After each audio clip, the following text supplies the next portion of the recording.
Good morning, everyone. Welcome back to the Atlantic Council side events at the World Bank IMF annual meetings. We're very happy to be co-hosting this event with our Europe Centre colleagues. I'm very happy to have Minister Jack Chambers of Ireland, Finance Minister of Ireland, here with us in the studio. The second last day in our 1030 15th Street studio before we move to our new home.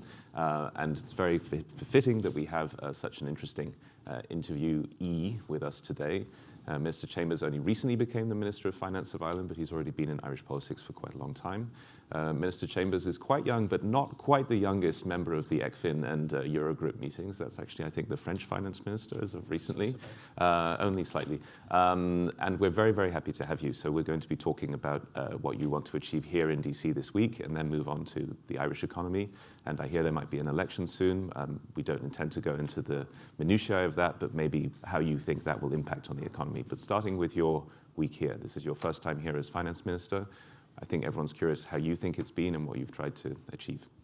Well, thanks so much, and appreciate you having me on this morning. I'm delighted to be here in Washington, D.C. Was here previously in January as when I was a minister in the Department of Transport. So good to be back here in a financial context. And I think when you take a step back, both the World Bank and the IMF have been such important institutions in the world in the context of multilateralism over the last 80 years, and building global cooperation is centrally important to all world economies, and particularly in a world where deglobalization and conflict is taking stage across the last number of months. We need to re-emphasize the need for cooperation on trade, on matters of mutual interest, and to promote that in the context of building better economies across the globe. And we've had really positive engagements with the IMF and with the World Bank this week on areas where Ireland can contribute and support that wider effort in the context of multilateralism, and also really good to engage across bilateral meetings with other counterparts across the world. And obviously we have a lot of engagement with European colleagues, but it's good that so many people, both within the political system and around it, are here in one place for the week, and have had really positive engagements today and yesterday too. Wonderful. If we could turn to the Irish economy, quite often it's important to remind US audiences that GDP isn't the best indicator when looking at the health of the Irish economy. I think GDP shrank just a little bit in the previous quarter, but if you could tell us why GNP is perhaps a better indicator for the Irish economy and its health. So we use GNI star, so gross national income, and we use that because it takes out the global dynamics of some of the patterns that occur in the Irish economy, and it's a more accurate measurement which we have through our Central Statistics Office and the Department of Finance. It gives a more accurate measurement of growth. We expect growth next year to be in excess of 2%, and our economy is in a really strong position. We're at full employment. Inflation has moderated from a peak of about 10% to the latest flash inflation figure at 0% last month, in the month of September. So we've successfully brought inflation down, and we've strong dynamics in our economy in terms of continued investment, and we've tried to underpin that in Budget 2025, particularly building a new era of infrastructure investment in the Irish economy. And we've over 2.7 million people at work. We're technically at full employment, and again ambitious to do more to build economic growth and look at the wider diversification of our economy and build further opportunities for the future in the context of the green and digital economy as well. So a picture that some of your European colleagues would be jealous of: full employment, growth next year at least for GNI. But I was reading and preparing for this interview that some of the commentariat in Ireland is worried about almost going a bit too fast. There's a concern about overheating, about government spending increasing a bit too fast. So what's your response to that? We have had, some commentators have reflected that and referenced it. So we have a 5% spending rule, which is the context to some of the criticism that may have been made. We've had significant population growth over the last number of years, up to 9% population growth. And the population dynamics in the Irish economy have affected the cost of funding existing public services, and that set the backdrop to Budget 2025. We also are ambitious about investing more in the infrastructure deficits in the Irish economy. And the scope for new measures in budget 2025 was €1.9 billion. So it was the cost of providing existing levels of service and indeed stacking additional capital investment in terms of public infrastructure, which increased our overall expenditure ceiling to 6.9% for next year. And I suppose we're ambitious on capital infrastructure, particularly in housing, energy, water and transport infrastructure. And this government over the last number of years has significantly increased the trajectory of capital investment in the economy. We were at about €8 billion a few years ago. It's going to be nearly €15 billion next year. And I think we have to try and bridge that infrastructure deficit to really embrace the digital and green economy that we're trying to build for the future. But we're also keen on building reforms in our economy. So we have a new planning act, for example, which is trying to give more certainty to our planning system and around infrastructure and housing delivery, for example. So we're keen to advance reforms as well as a key part of our wider economic plan for the future. Mm-hmm. If we could just double down a little bit on your latest budget 2025, before moving on to the recent Apple decision.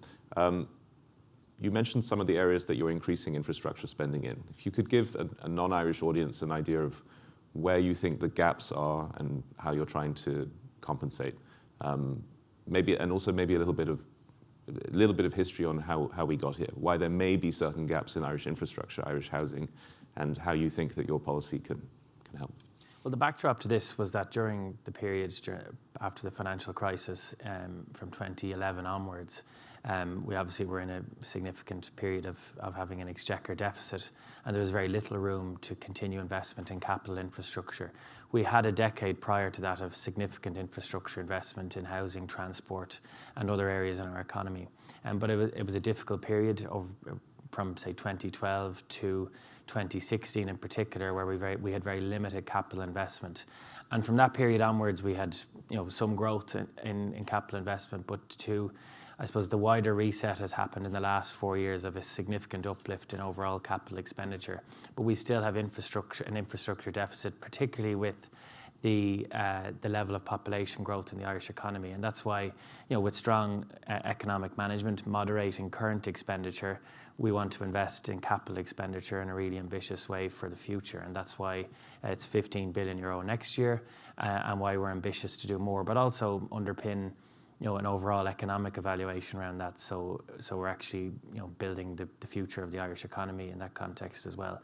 But I suppose that sets the backdrop on where we've come from and why there are certain deficits in infrastructure, but we're still spending way in excess of many other European countries when it comes to overall capital investment, and we have the ability to do more.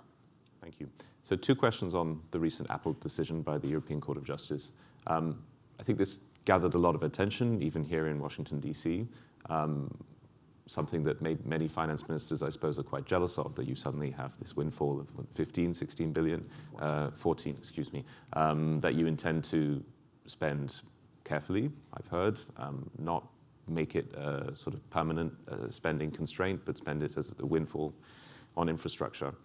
So the first thing I'd like to ask is about the Irish government's position. The Irish government did not want this outcome, and yet now claims that it doesn't affect Irish attractiveness to multinationals. So how do you convince multinationals to keep investing in Ireland when beforehand you were saying that this decision or that the ruling would be a disincentive to investing in Ireland? So the first thing to say is obviously we sought to defend a matter of interpretation on tax policy with the European Commission, and this related to 2 revenue our interpretation from our revenue commissioners from 1991 and 2007, and there was a revenue opinion which underpinned the specific case, and obviously there was a interpretation from the European Commission around that.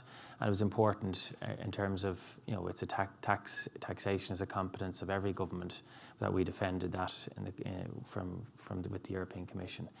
But it was very much of historic relevance when it comes to the current position of corporate tax policy in Ireland, and indeed a corporate tax regime that we have. So over the last 10 years, we've been centrally involved in the OECD discussions, and also in the wider European Union discussions on, in terms of the base erosion and profit shifting measures, and all the anti-avoidance measures which have been advanced very much around in terms of European and global cooperation, both at an EU level and the OECD.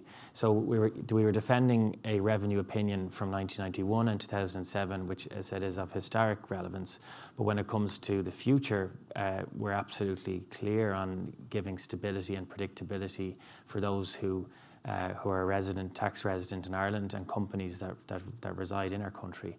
And we're confident that the system that we have presently is one that gives them that stability for the future. And that's why we've been centrally involved in the wider global discussions which have advanced over the last 10 years.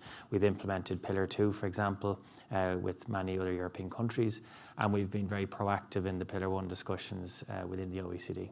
So, just to make sure everyone's understood correctly, the decision doesn't affect current corporate tax regimes. Refers to historic. It's very much it's a revenue opinion from 1991 and 2007 on the basis of a corporate tax system which existed at that time, and obviously we were successful in the first European judgment, and we've obviously respect the opinion of the most recent one, but that was a matter of legal interpretation. And obviously we respect the outcome, but it was important we defended the tax policy that we had at that time and the legal position that underpinned it. Understood on that, but I suppose maybe a knock-on effect might be that other European countries might think that they deserve to have a little bit of the money that was kept in escrow. So I was wondering where those discussions are. So there aren't discussions around that. We've had some third country adjustments already, about 400 million of third country adjustments which have happened in recent years around that. I'm not aware of any new third country adjustment which has been made in recent weeks since the judgment came through. And obviously it will be a matter between the company and the particular tax authority in another jurisdiction. But it's important we respect the confidentiality of every company's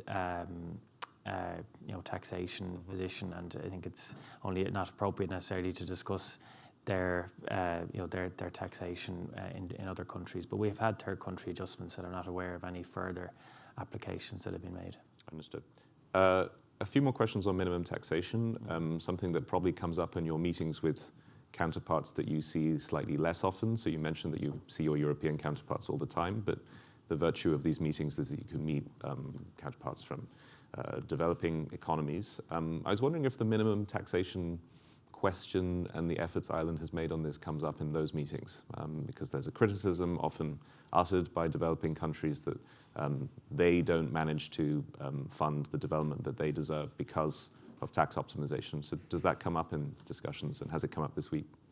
It hasn't yet. I have further meetings today with counterparts. But Ireland has been very proactive and centrally involved in ensuring we promote cooperation, transparency, and that we have that multilateralism at the centre of changes that may be made to corporate tax policy, and that's why the OECD process is central to that.